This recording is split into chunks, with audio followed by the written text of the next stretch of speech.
Hello लोगोफोर, दिनैनि बे गोदान मोनसे भिडिअनि गेजेरजों नोंथांमोनखौ गासैखौबो बरायग्रोनानै लाग्रोनाय थाबाय लोगोफोर। लोगोफोर, ओरैनोथ' नोंथांमोना दायो भिडिअनि टाइटेल आरो थाम्बनेइलावथ' नायनानै हमनो हाखाबाय दिनै आं मानि सायाव भिडिअखौ लानानै फैदों।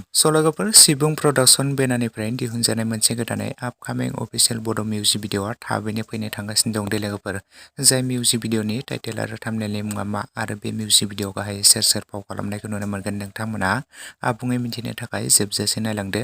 लोगोफोर, बे मोनसे गोदानै फैनो गोनां आपकामिं अफिसियेल बड' मिउजिक भिडिअनि टाइटेल आरो थाम्बनेइलनि मुङानो जादों खावनानै लांबाय। लोगोफोर, बे खावनानै लांबाय मुंनि आपकामिं अफिसियेल बड' मिउजिक भिडिअआवनो जों गाहायै फाव खालामनायखौ नुनो मोनगोन फुजि बसुमतारी बिथांजों लोगोसे बुकुल नार्जारी बिथां आरो बे गोदानै मोनसे फैनो गोनां आपकामिं अफिसियेल बड' मिउजिक भिडिअनि मेथाइखौ रोजाबदों सोमखोर दैमारी बिथांजों लोगोसे आसा बर' बिथां। ओमफ्राय लोगोफोर, बे मोनसे गोदानै फैनो गोनां खावनानै लांबाय अफिसियेल बड' आपकामिं मिउजिक भिडिअखौ जों थाबैनो सिबुं प्रडाक्शन चेनेलाव बे साननैसोनि गेजेरावनो नुनो मोनसिगोन लोगोफोर। नोंथांमोना नायनो थाखाय बयबो नेनानै थाथ'लायोब्लानो जाबाय लोगोफोर।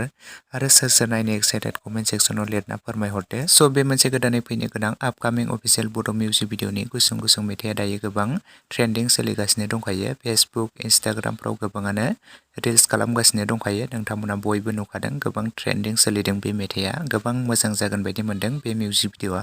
जेखियानो जाया मानो, बे मोनसे गोदानै फैनो गोनां सिबुं प्रडाक्शन चेनेलाव नोंथांमोना बयबो बे मिउजिक भिडिअखौ नायनो थाखाय नेनानै थाथ'दो लोगोफोर। लोगोफोर, लोगोसेनो दिनैनि सर्ट आपडेट भिडिअ बेखिनियावनो। भिडिअखौ नायनानै जुदि नोंथांमोना मोजां मोनदोंब्ला लाइक खालामदो, शेयार खालामदो, लोगोसे चेनेलाव गोदानै फैदोंब्ला साबस्क्राइब खालामनानै खाथिनि बेल आइकनखौबो अलाव प्रेस खालामना लायोब्लानो जाबाय लोगोफोर। जाहाथे नोंथांमोना बेफोरबायदिनो माखासे गोदान गोदान आपकामिं मिउजिक भिडिअफोरनि आरो बर' सावथुनफोरनि आपडेटखौ बे चेनेलाव मोन्थिनो मोनबाय थायो।